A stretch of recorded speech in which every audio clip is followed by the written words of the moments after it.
Para financiar a obra da sua casa pela modalidade de aquisição de terreno e construção no financiamento imobiliário da Caixa, você precisa ter a sua proposta de financiamento aprovada. Então, depois que você fez a simulação do financiamento, conseguiu aprovar o crédito, chega a hora de você mandar a documentação da sua obra para ser analisada. E para eu fazer essa análise de aprovação ou não do seu processo de financiamento imobiliário, eu vou precisar de pelo menos 6 documentos. Eu não estou falando de documentos pessoais, eu estou falando de documentos da obra que vai ser financiada. E nesse vídeo, além de eu te falar quais são esses documentos, eu vou dar várias dicas sobre cada um deles para garantir que seu processo de financiamento imobiliário pela modalidade de aquisição de terreno e construção seja aprovado. E outra coisa, esses documentos também servem para os processos de construção em terreno próprio e de reforma e ampliação pela Caixa.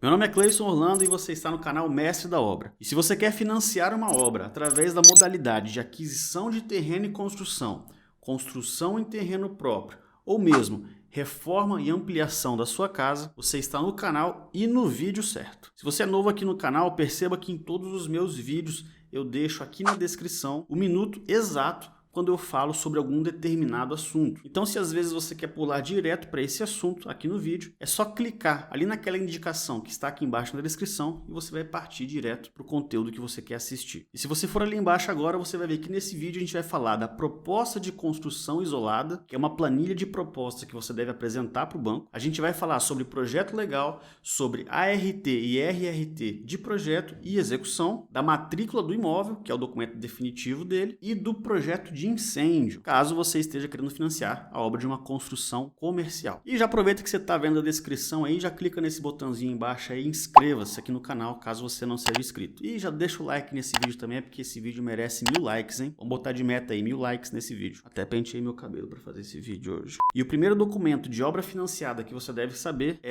a PCI, que é a proposta de construção individual. Inclusive, é a substituta e atual da PFUI, a antiga planilha de financiamento de unidade isolada. E esse documento nada mais é do que um resumo com todas as informações de quem é o cliente que está financiando, quem são os responsáveis técnicos por essa obra financiada, identifica também o imóvel ali que compõe a proposta desse financiamento, além, é claro, de mostrar para mim, que vou analisar esse processo, qual que é o custo que você está propondo para construir essa obra, bem como também o planejamento do cronograma de execução da obra. Então, como o próprio nome já diz, a PCI é uma proposta onde o proponente vai propor para o banco os custos e valores dessa obra que você quer financiar. Mas lembre-se, uma coisa que eu sempre falo aqui nos meus vídeos, a PCI ou a PFUI não são orçamentos técnicos de obra, elas são propostas de valores. Então nada impede, por exemplo, de você propor que vai gastar 150 mil na obra, mas na verdade você sabe, porque você fez um orçamento técnico,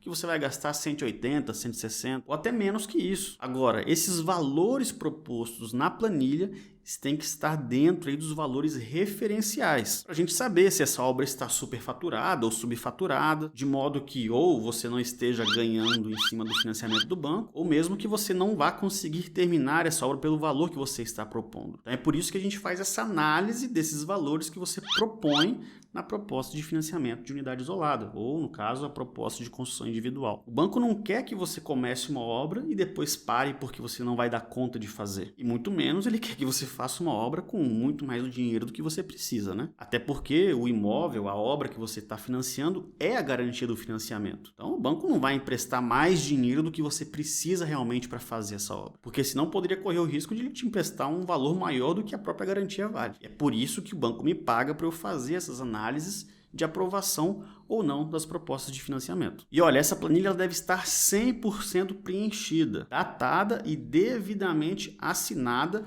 pelo responsável técnico de execução da obra. Mais para frente nesse vídeo eu vou falar sobre a responsabilidade técnica de projeto e de obra. São duas pessoas diferentes no processo. E dessas duas pessoas, Quem assina a proposta de financiamento é o responsável pela obra, não o responsável pelo projeto. A não ser que os dois sejam a mesma pessoa, né? O que pode acontecer. Você pode contratar uma pessoa para fazer o projeto e outra pessoa para fazer a obra. E cada um vai ter sua responsabilidade diferenciada. E eu vou falar daqui a pouco sobre esses documentos. As ARTs ou RRTs. E além disso, o próprio cliente proponente também tem que assinar a proposta de financiamento. Porque depois ele não vai ter como dar desculpa de que não sabia. Ai, porque o engenheiro fez errado os valores. Ai, meu Deus do céu, banco, agora eu não consigo terminar minha obra porque tá faltando dinheiro. Eu não sabia que ia faltar. Sabia, ele assinou a proposta. E essas assinaturas, elas podem ser em assinaturas eletrônicas, tá? Não precisa mais ser aí na caneta e papel. Você pode assinar com certificado digital. Porém, saiba que você tem que enviar essa proposta tanto no formato PDF, seja com assinatura digital ou seja com assinatura escaneada, quanto no formato de planilha em Excel. Então você tem que enviar 2 cópias desse documento, em PDF e em planilha, formato Excel. Eu não vou entrar nos detalhes de preenchimento dessa planilha aqui nesse vídeo, mas eu vou deixar aqui em cima no card, aqui embaixo na descrição, o link de um outro vídeo onde eu explico exatamente como você deve preencher essa planilha. E ainda deixo lá para você o link para você baixar ela se você ainda não a tem. Projeto legal, ou seja, aquele projeto que você vai usar para aprovar a sua construção na prefeitura da sua cidade. Veja que isso é um projeto legal, não é um projeto arquitetônico, tem diferença nisso. Projeto arquitetônico eu uso para executar a parte arquitetônica da obra, saber os detalhes arquitetônicos da obra. Agora, o projeto legal é aquele que é aprovado na prefeitura. E para ser aprovado na prefeitura, você tem que respeitar uma série de questões técnicas normativas e até mesmo de leis federais, como, por exemplo, o Código Civil, que trata aí dos recuos, afastamentos. E aí vem também o Código de Obras da sua cidade, que vai falar o coeficiente máximo de aproveitamento do solo, entre outros detalhes que não vem ao caso aqui nesse vídeo. O seu arquiteto ou engenheiro que você vai contratar sabe de tudo isso que eu estou falando. Aqui eu só quero te falar que o único projeto que você precisa apresentar para um processo de aquisição de terreno e construção é o projeto legal, aquele que é aprovado pela prefeitura para a emissão do alvará da obra. E detalhe, você não precisa apresentar o alvará da obra para fazer a aprovação do seu projeto, mas você vai precisar apresentar o alvará para a liberação da primeira medição da obra. Por exemplo, digamos que seu projeto foi aprovado. Você vai começar a sua obra financiada e você vai executar a primeira etapa da obra. Quando você pedir a primeira vistoria,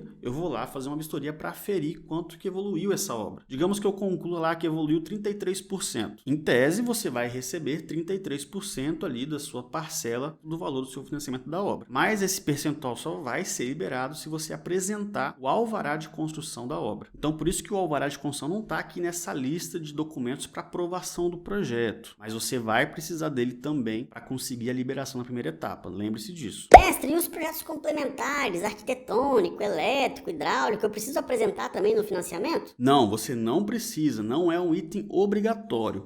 Mas se eu, como analista do processo, verificar que para aprovar o seu projeto eu preciso analisar alguma questão estrutural, por exemplo, digamos que a sua casa precise de um muro de arrimo, porque o seu terreno tem um declive muito grande e tal, e eu percebo ali na minha análise que você vai precisar disso e você não apresentou esse documento. Eu, como analista, posso cobrar de você esse documento. Então veja, os projetos complementares, todos eles, estrutural, elétrico, sanitário, eles não são obrigatórios. Nem mesmo o arquitetônico é obrigatório, só o projeto legal é obrigatório. Mas eu, como analista, tenho autonomia para pedir qualquer um deles se eu quiser. Então, recomendo aí que você contrate todos esses projetos se você pretende fazer a sua obra financiada. Porque além de, claro, você precisar desses projetos para executar a obra, talvez você precise também para aprovar o seu projeto de financiamento. Vamos falar aqui agora da documentação do imóvel.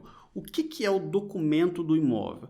É o documento de registro dele. Por exemplo, uma pessoa tem o quê? A certidão de nascimento. O imóvel também tem essa certidão e a gente chama essa certidão de nascimento do imóvel de matrícula do imóvel. E a matrícula do imóvel é o documento que é registrado no cartório de registro de imóveis. E todo e qualquer tipo de financiamento imobiliário, seja a compra de um imóvel pronto ou reforma e ampliação, construção em terreno próprio e aquisição de terreno e construção, todos esses tipos de financiamento precisa ser apresentado a matrícula do imóvel. Não adianta você querer um financiamento tendo apenas, por exemplo, um contrato de compra e venda ou mesmo a escritura pública. Muita gente acha que a escritura pública é o documento do imóvel, mas não é. A escritura pública nada mais é do que um contrato de compra e venda, por isso que ela chama escritura de compra e venda, registrado no cartório de notas, o cartório civil, cartório de registro civil. Ele não é o documento do imóvel, ele só é um registro público de que foi feita uma comercialização, uma compra e venda daquele imóvel. O documento do imóvel sempre vai ser a matrícula, e essa matrícula ela tem que ser individualizada. Eu já recebi muitas dúvidas aqui no canal de gente perguntando: Cleison, eu tenho um terreno, está no loteamento, mas ainda não saiu a matrícula individualizada. Eu tenho só a matrícula mãe do loteamento. Posso usar esse documento para fazer o financiamento? Não, tem que ser a matrícula individualizada, seja de um terreno, seja de um apartamento que você queira reformar. Tem que ser a matrícula do apartamento, tem que ser a matrícula do seu terreno. A matrícula mãe não serve. Eu vou deixar aqui em cima nos cards o link de um artigo que tem lá no meu site, no mestredaobra.com, onde eu falo sobre o que é a matrícula do imóvel. Recomendo que você leia, porque daí você vai entender de fato o que é a matrícula do imóvel, se você ainda tem dúvidas. Ou mesmo como você pode conseguir a matrícula do seu terreno se você ainda não tem ela. Eu não gravei ainda nenhum vídeo sobre isso, mas eu vou providenciar um vídeo aqui para o canal em breve, falando aí só sobre a matrícula do imóvel. Mas enquanto esse vídeo não sai, leia esse artigo que eu deixei aqui, que eu tenho certeza que você vai entender tudo sobre escritura pública e matrícula do imóvel, e entender a importância desse documento. Nesse artigo escrito eu falo inclusive sobre como é feito o processo de averbação da construção e tal, todos esses trâmites burocráticos que inclusive tem nesse processo de aquisição e construção. Inclusive eu vou deixar aqui em cima também nos cards e aqui embaixo um link de um outro vídeo onde eu falo sobre as etapas do processo de financiamento. E nesse vídeo eu falo também da modalidade de aquisição e construção. Quando eu falo de etapas, eu estou falando dos trâmites burocráticos. A matrícula tem que ir para o cartório, depois volta, assina o contrato, faz a obra, averba a obra na matrícula do imóvel, libera o financiamento, começa a pagar as parcelas. Enfim, tem todo um trâmite que você precisa entender. E nesse vídeo que eu vou deixar aqui eu explico tudo isso. E o item 3 dessa lista é a ART ou RRT de projetos. ART, anotação de responsabilidade técnica, emitida por um profissional registrado no CREA, ou seja, um engenheiro civil ou um técnico em edificações. CAU, Conselho de Arquitetura e Urbanismo, emitido por um arquiteto, que pode ser o responsável pelo projeto. Então veja que a gente precisa aqui de um responsável técnico só pela elaboração dos projetos de uma obra financiada. E o quarto item é a ART ou RRT de execução da obra, que é um engenheiro ou um arquiteto responsável técnico pela execução da obra. E é esse profissional que vai emitir esse documento que deve assinar a proposta de construção individual que a gente falou no início desse vídeo. E esse profissional ele vai ser responsável por tudo que acontecer na obra. Inclusive tem gente que acha que o banco, a Caixa ou qualquer outro banco que você vai financiar também tem responsabilidade pela qualidade da obra, porque ele manda um engenheiro lá para fazer a vistoria da obra. Não, a gente não tem responsabilidade alguma sobre a obra. Eu estou lá fiscalizando o contrato entre o cliente e o banco, eu não estou fiscalizando a obra. O responsável pela obra